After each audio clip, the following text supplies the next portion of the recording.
Leute, ich habe jetzt einfach Untertitel, aber ich schreibe für euch jetzt mal. Ich habe Voice Crack.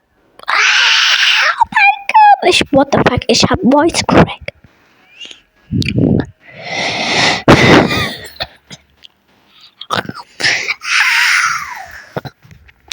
Ich wollte euch mal so eine Story erzählen. Hallo. Ich bin mal meine Schwester hat mich mal in so einen Busch reingeschubst und ich habe das früher meiner Mutter erzählt. Und in einem Bus, wieso bist du denn hier? Und früher in meiner Schule war ein Theater und so. Ich wollte mit meinen Freunden dahin.